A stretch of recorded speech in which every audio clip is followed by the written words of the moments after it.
Thank you so much, Akil. It's wonderful to be here with you all. Before I begin, I just want to take a moment to recognize everyone on this call and beyond who are feeling burned out and who are feeling really at the edge of what they can bear. It's a very humbling time also to be Asian American. We know from public health data that stress goes up with income disparities, no matter where you are on the spectrum. So while everyone's stresses are unique, we're all impacted together. And as famed biologist E.O. Wilson said, one planet, one experiment.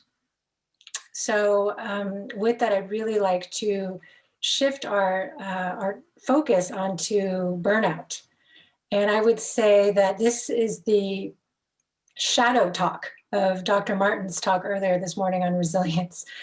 Burnout is often something we don't like to talk about. And I know for myself, when Akil asked me to speak about burnout, I felt like this. You know, I just, in some ways, was a little bit burned out on the topic of burnout. And also, I was burned out on hearing the same messages about burnout. We hear a lot as doctors about how physician burnout is a crisis, and it's been a crisis for years. Professional dissatisfaction runs high, and doctors have one of the highest professional rates of depression and suicide. Burned out doctors then pass on the burnout to their patients by making more medical errors, and on and on. And of course, we know, I don't have to tell anybody here, that burnout goes beyond doctors today and healthcare professionals in general, right? And aside from the acute crises that we're feeling, there's also the fear of the deaths, the acute illnesses, the long haulers, the economic strains, and the social isolation. So fear is, of course, a very, very big contributor to burnout. And that's not even counting just the personal challenges that we're facing, just being human on this planet. And most of us also are familiar with the usual prescriptions, right? More exercise, more relaxation, more holidays, more self-time. But most of us, I know I'm in this category, I feel like I can't possibly do more, right? Our lists are very, very full. Our days are too full as it is. Here is a survey that was done last year, about 6 months into the pandemic. And this is for doctors. Over 12,000 were surveyed.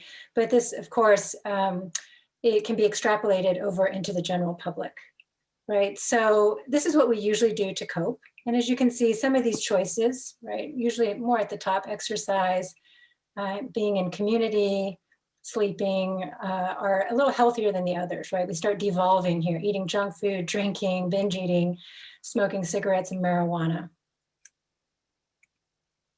Burnout is now a billable code. So it is a bona fide medical condition. What ended up sparking a little new interest in my topic of burnout was seeing it in a new way. How can we begin to see burnout in a way that I had learned? What did I learn on my own personal journey of healing? And as Akil had referenced in my intro, 14 years ago, I got really sick. I was a new mother, and I was freshly out of residency, became largely housebound for the greater part of a decade. I had developed chronic complex conditions with ominous names, including Hashimoto's, thyroiditis, dysautonomia or POTS, fibromyalgia, chronic fatigue syndrome, just to name a few. So put another way, mine was really a journey that involved the three characteristics of burnout: exhaustion, depersonalization, and a sense of personal failure. So I want to just make a quick note. The official criteria for burnout is emotional exhaustion, but I added in there mental and physical because the body is one complete circuit. And almost everybody I know who has emotional exhaustion, they're physically manifesting symptoms as well. I learned a lot on my journey. I went from conventionally trained public health doctor to integrative and functional medicine, It also took me from skeptical scientist into very reluctantly an intuitive healer. And today, what I really want to invite all of us to do is to think differently about burnout, right? What if burnout is not a problem to be fixed? What if burnout is a pause button? Burnout is asking us to stop and reflect. What if burnout is an agent for change? Burnout is urging us to ask ourselves what needs to change, to really change, and now. What if burnout is a symptom of deeper root issues? Right? In functional medicine, we're always looking to the root issues. What if many of the standard to-dos for burnout are but band-aids addressing the symptoms, rather than identifying and healing the root imbalances? Looking at it another way, this is a more binary framework. Right? Burnout is essentially about energy balance. Maybe there's too much energy loss over here and too little energy gain. Maybe there's too much going into heat, right? Inflammation is energy as well. And there's too little going into light or vitality.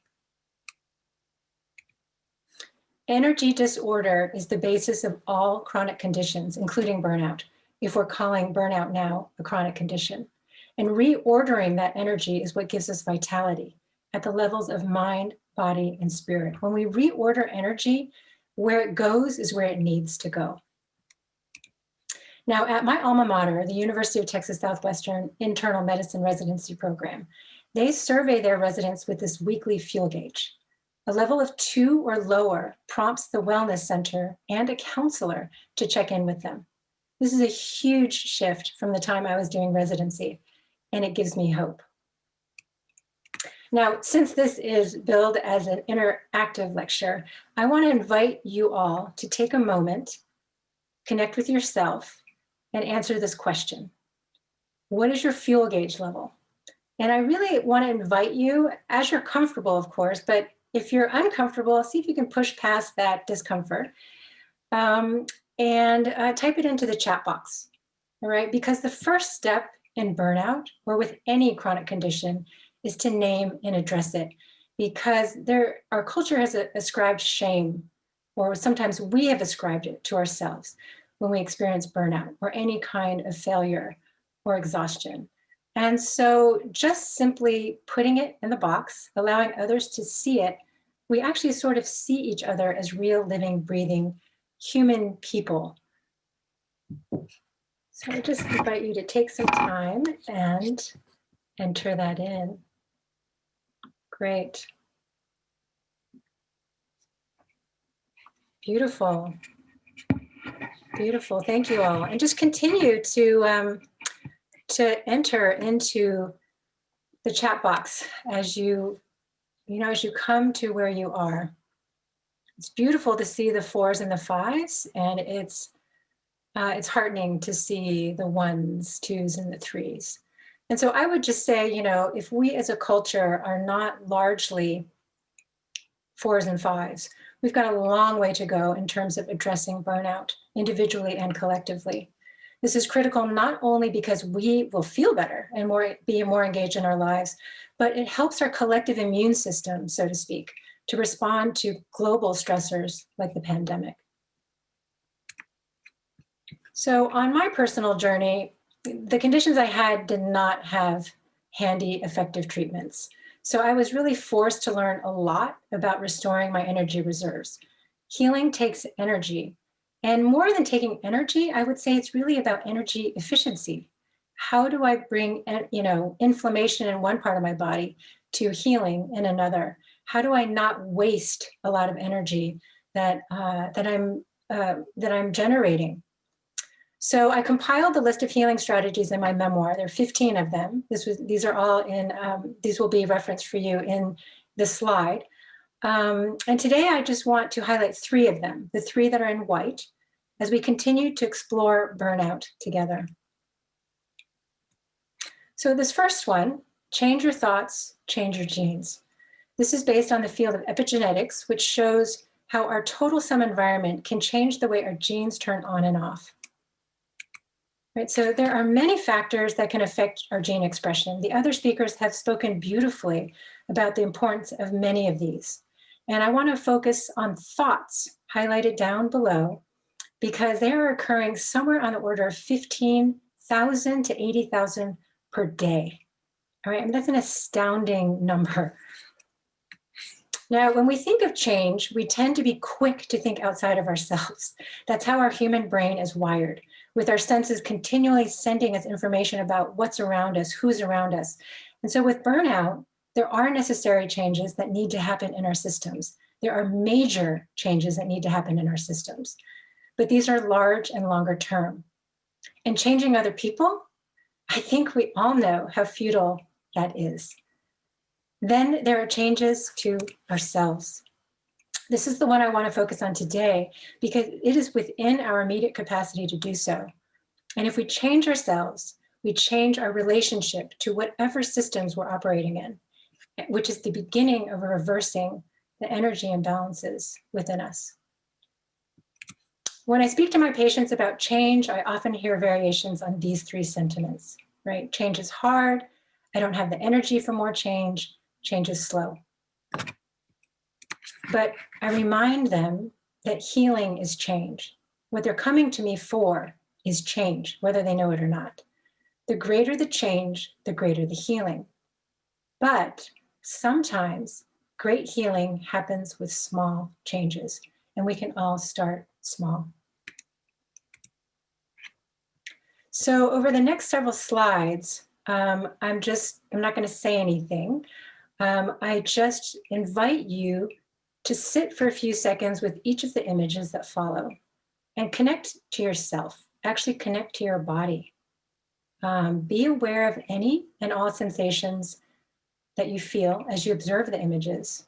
It can be anything like a tightening or an expansion somewhere, maybe your breath, your heart rate, tension, loosening, whatever it is. Just continue to notice the sensations.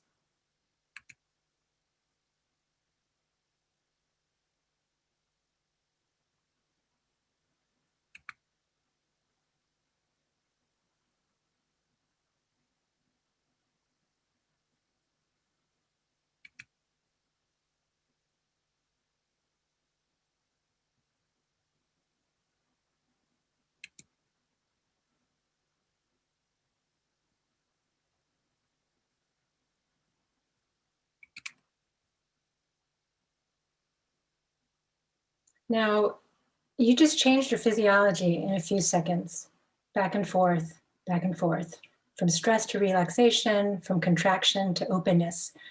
This is really the power of your mind to initiate change in your body. So change is actually fast. I tell my patients this all the time. It's actually fast. It is solidifying the change that takes a little bit of repetition and practice. And solidifying the change begins with awareness. So I want to shift a little bit to images used in Gestalt psychology. All right, so these images are basically black dots against a white background. Here's another image. Just take some time. What's interesting about these images as well is that sometimes if you actually take a step back, right, you get a little distance between you and the image, you can see it more clearly, right? So I think most of you can make out, right? Here's a tree with a tree well, and there's a little Dalmatian here sniffing around. And what's interesting about these images is that they don't have hard outlines. What our brains do is start detecting patterns and then ascribing meaning to these patterns, right? So here's one more. I'm just taking a minute, seeing how many rabbits you can count. Let's see how many I can count. Right, so just in the interest of time, there's probably more, but I can see 5. Right, so here's 1, here's 2, here's 3, here's 4, and here's 5. Like I said, there's probably more, all right? But my brain is not picking up these patterns yet of the other ones. Now, this one is not a Gestalt image, but it is interesting in showing foreground and background. So what our brains are doing is, in the previous images, is picking up defining what is foreground and defining then the image. And so in this image, it's much easier to toggle between background and foreground, right? So one of the questions I had in my own journey was, what is happening in the pattern of my life, right? Are there certain things that I'm bringing to the foreground? What if, when I'm burned out, when I'm fatigued, when I can't get out of bed, what if the dark bats are the only things I can see? And because I can only see the black bats, this is further draining me. It's further causing me to go into fear, and it's leading into a vicious cycle. So I can't really get out of it. But it's important to recognize that the bats are not filling all the spaces, right? They are, when they fall into the background, the angels come into the foreground by default. It happens naturally. This isn't about positive thinking or denying the bats are there. It's really about balancing out the dark and the light and eventually seeing them all as part of the whole. So healing is really about balance and restoring wholeness. Continuing on to perception, this is a real image of nature, right? It turns out that most, if not all, living things give off light. It is a byproduct of simple cellular metabolism. Some of the bioluminescence we can see, like in these mushrooms in the forest, and other light waves are beyond the visible spectrum of the human eye. So here's another one, bioluminescent plankton. And also just noticing how the night sky is lighting up. And believe it or not, we humans bioluminesce. We glow. You glow, but below what our eyes can perceive by 1,000-fold. All right, so again, going back to perception, how might you feel differently if you could bring into the foreground of your daily life all the light in the natural world around you? How might your life change if you can bring into the foreground the light of others around you and your own inner light? Just pause on that for a minute, that you're aglow. All right, so this is another demonstration of how change can be fast. It's really repatterning our conditioned perceptions that takes repetition and practice. Here's another chat box poll. Write a 2 or 3 word prescription for yourself to bring something from background to foreground. And just note how you feel when you write that prescription. If you don't want to enter it in the chat box, write it down on a piece of paper in your journal. Just connecting to the intention can begin to initiate the change in your physiology. Let's see if I can find the chat box here.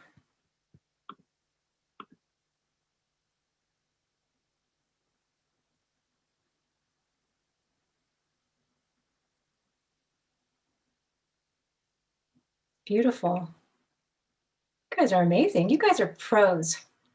I could have used some of your wisdom when I was really down in my pit. All right, and just continue to add that in as it comes to you. All right, so the next strategy I learned on my journey is to inhabit your body. All right, this is the easiest, well, I'll say one of the easiest and most direct ways I have found to both solidify change and repattern conditioned perceptions. All right, I used to think of this when I thought of inhabiting my body, but there is a difference between using the body and inhabiting it. All right, and now don't get me wrong, there's nothing wrong with exercise. I highly recommend it, but often our minds are thousands of miles away. So if we're trying to change our thoughts and also repattern conditioned responses in order to alleviate burnout, bring more vitality into our bodies, we have to actually bring our minds and connect them to our bodies. Okay? There are 5 different kinds of brain waves that correlate with different states of awareness. When we're constantly in active thought and alert consciousness, even when we are jogging or we're so-called relaxing, right? Our minds are just constantly going. We're still consuming a lot of mental energy. This is a lot of precious energy we're burning. Remember the 15,000 to 80,000 thoughts a day. The beta and gamma brainwaves are consuming a lot. So inhabiting our body means bringing our minds down into the body and connecting to ourselves. Now, this was one of the hardest things for me to do, even if it was one of the simplest, because my body was not comfortable. I was afraid of what my body was doing. But again, you start small. You start connecting in very, very short increments. When we do that, something begins to shift. All right, the mind is allowed to rest. Maybe it shifts into a different brainwave state. Maybe something happens to the neural pathways between the mind and the body. I really like to think of it as physical rehabilitation for the inner workings. All right, if you have a stroke, you can, of course, have a wonderful nutrient-dense diet. Take vitamins and minerals that your nerves need to rehabilitate, need to grow. Sleep, all of these things are incredibly important. But the thing ultimately that's going to get your arm to move, right, is the physical rehabilitation. And that's something that even I, as a functional and integrative doctor, have forgotten. I can do all the other things as prescriptions, but only the patient, you yourself, can move your body. So I have been a deep student of wisdom healing Qigong for 7 years, and I know it is so much more than we can actually explain through science right now. But in the meantime, here's a list of some of the things that are happening when your mind connects with your body, right? Changing gene expression, neuroplasticity, the nerves are changing how they're rewiring. These feedback loops, we're repatterning homeostasis, which other speakers have spoken about, nervous system regulation, brain, growth hormones, and growth factors. It's incredible. So again, interactive. I'm going to invite you guys to stand up. We're going to do I think this is a 2-minute practice. If you have challenges standing, then you can definitely do this modified sitting down. Designed to give you that lightning flash of vitality that we all want to start our day, or just anytime you want a little bit more energy and vitality, this will be a great routine. Let's start by bending the knees. We're going to do a movement called knocking on the door of life. You're going to turn from your hips and your waist. Relax your shoulders and just let your arms knock across your lower back and across your lower abdomen. Go ahead and take a nice deep breath. These pressure points across the lower back and around the lower abdomen are designed for more energy.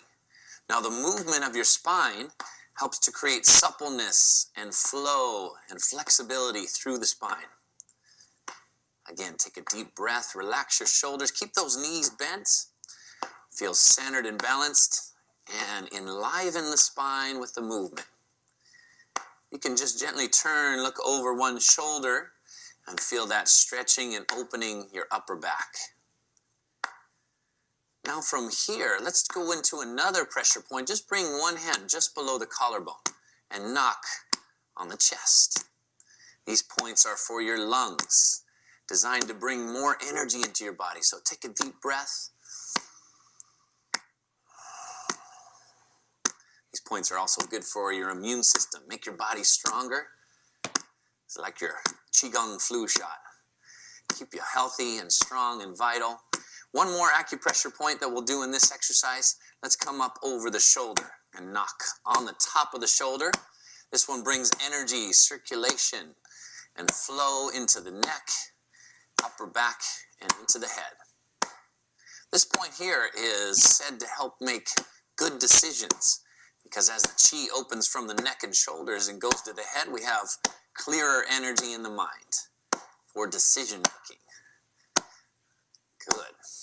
Now come back down, knock on the chest and the lower back. Little turn, look over the shoulder, stretch the spine. Slow it down, and relax.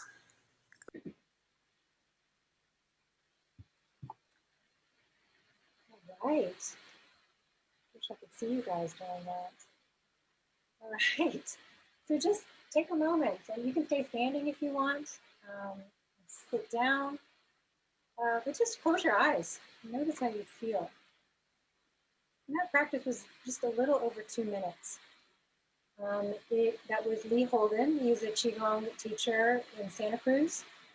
And all of this is, available on YouTube, right? So it's free. Now, I just want to make a brief comment about coping versus healing.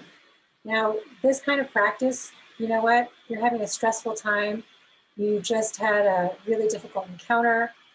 You didn't sleep well at night.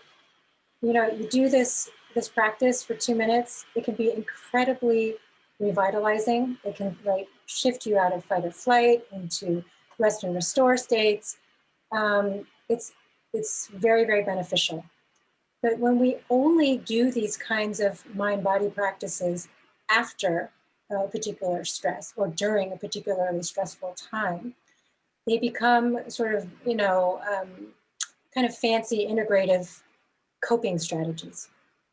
All right. It's when we begin to practice every day, we just make a routine. I'm going to do this for 2 minutes just because I want to connect to myself, just because I want more vitality, even though I already feel well. That's when we begin to shift the energetic patterns in our bodies.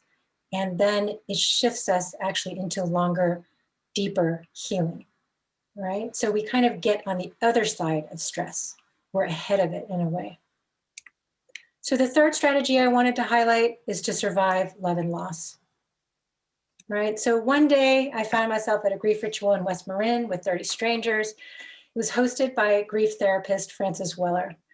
I learned a lot, I cried a lot, and I released, I don't know how many years of suppressed grief, much of which I didn't even know I was carrying. One piece of wisdom that has stayed with me is what Frances called the 2 sins of Western culture. And I don't really call them sins because we're not really, intending to hurt other people or hurt ourselves. Right? I think of them more as primary coping strategies that have gone awry. Most of the time, we go into amnesia or anesthesia when we encounter grief. We forget and we go numb. Okay. And again, there's nothing wrong with these, except that our bodies, we're living ecosystems. If we do these coping strategies for too long, these 2 sins, quote unquote, can result in our becoming sick or burned out. Now, keep in mind that one of the features of burnout is depersonalization, which is really a sense of numbness or detachment to ourselves, to our environments. And then one of the reported contributors to burnout is automaticity, right? We're just doing the same things over and over again so that they become rote without significant meaning or inspiration, right? So what happens with numbing out grief is that we also numb out beauty, right? Anesthesia without sensation also is without aesthetics or beauty. So we're numbing out everything. The angels with the bats. Now let's refer back to the Medscape survey, right? The 12,000 doctors taken last year after the pandemic. And let's just see how we're doing, right? So we see really this whopping 71% reported having moderate or strong burnout impact on their life. All right, so that's a pretty significant number. But I just raised that question: amnesia and anesthesia. Why have you not sought help? Right? Well, they're not severe enough. I can deal with this. I'm too busy. I don't trust people. I don't want to release it because of the shame. Right? So we're not doing so well in terms of how we respond to grief. Again, coping, right? Coping versus healing. Now, again, exercise, sleep, isolation, talking with members, or I don't want to say isolation, but solitude, right? Solitude can be very, very healing for people. But all of these also can be used as coping mechanisms to forget, to numb out, right? Also, again, the ones in which we devolve a little bit more, we're really, really trying to just cover up the symptoms that are feeling very, very uncomfortable. So going back to the balance scale, right, I really call grief the biggest elephant in the room with regard to burnout, both in the medical culture and also in the general culture. We just don't do it well. We don't have a framework in which to be able to work through it and to acknowledge it. Once we acknowledge it, we can begin to release it and transform it. All right. Now, one of the reasons why we don't acknowledge it is because we're afraid. We're afraid of grief leading to depression and despair. And I'll talk about that in just a little bit. So Francis spoke also of 5 different gates of grief. And as I go through each slide, just like the slides before of images, I really invite you to reflect, connect to yourself, and just notice whatever's coming up. It might be a thought, it might be a feeling, and just note in your body where you feel congested, or maybe you feel some hollowness, maybe you're feeling elated. So whatever comes up, just try to observe it without any labels, right? Letting go of the story.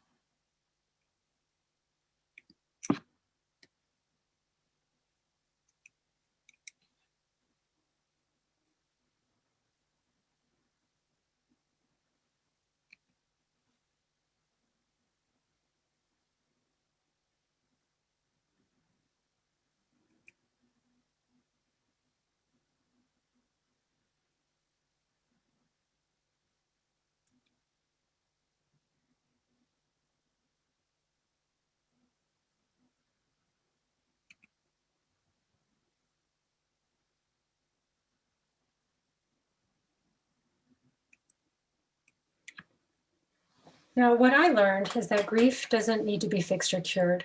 It is a natural ebb and flow of life, just as love is, just as healing is. Grief makes us more compassionate to others and to ourselves.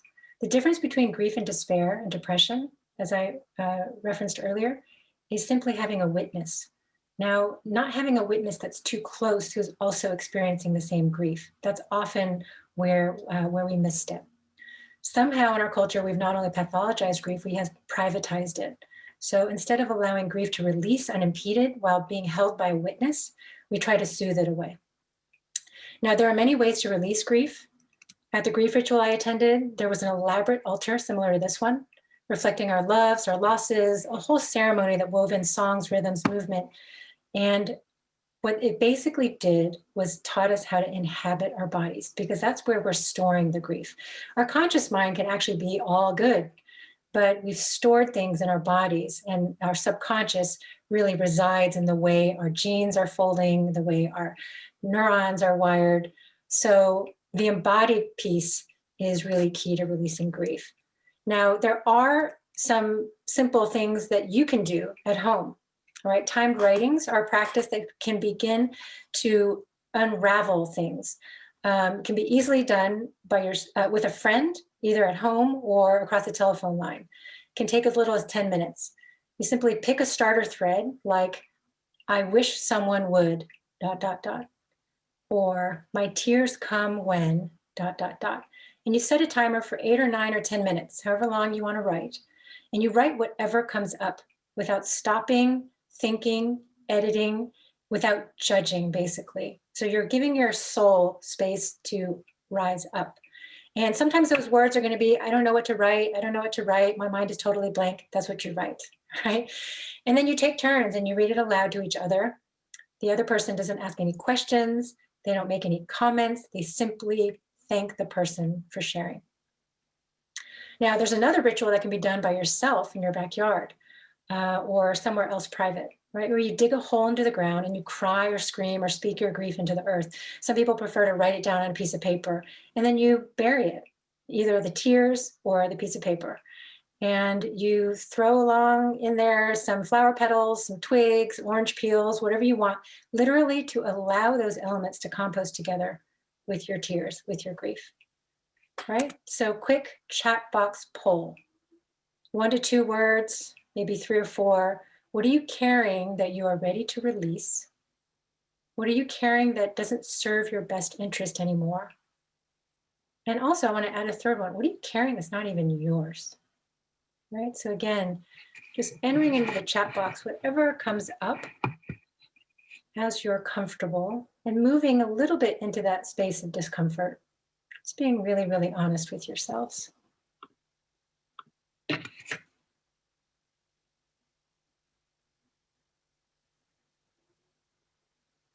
Beautiful. And what was so powerful for me in the grief ritual was because it's an embodied act, it didn't matter, if my shoulder released its tension, it didn't matter if that was from, some incident when I was 5 years old to, a disagreement I had with my husband 5 minutes ago to patient stress, like, grief of my patients that I'm caring. When you release from the body, all of it releases. So the body is really not only agnostic to what it is, it's very, very honest, right? It's honest, beautiful. And just keep typing into the chat box.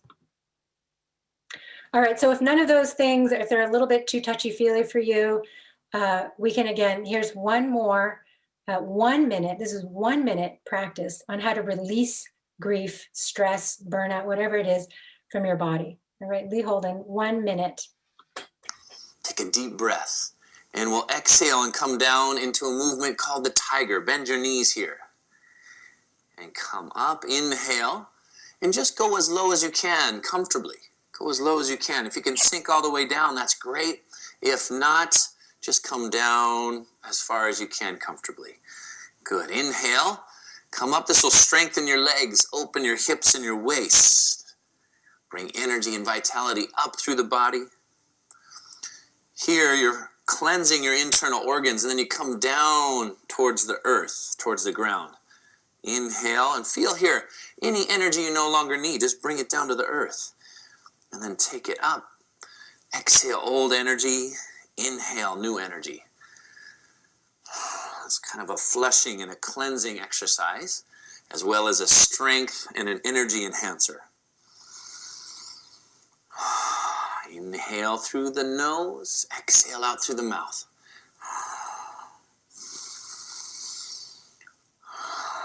One more time. Take a deep breath and exhale.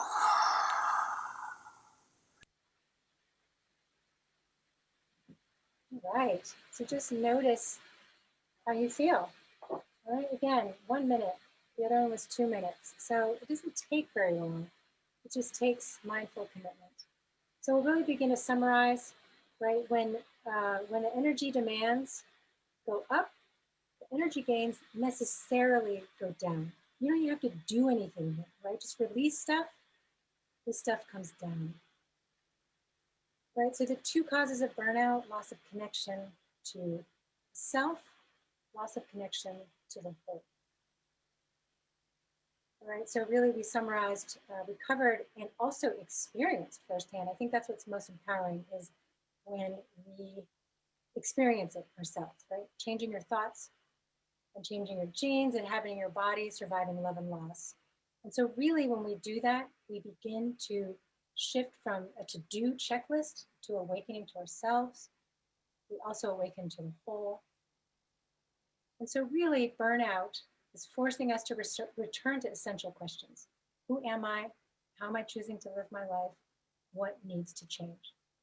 And so I'll close with this quote from Albert Einstein: everything is energy, and that's all there is to it. Match the frequency of the reality you want, and you cannot help but get that reality. It could be no other way. This is not philosophy. This is physics. Thank you.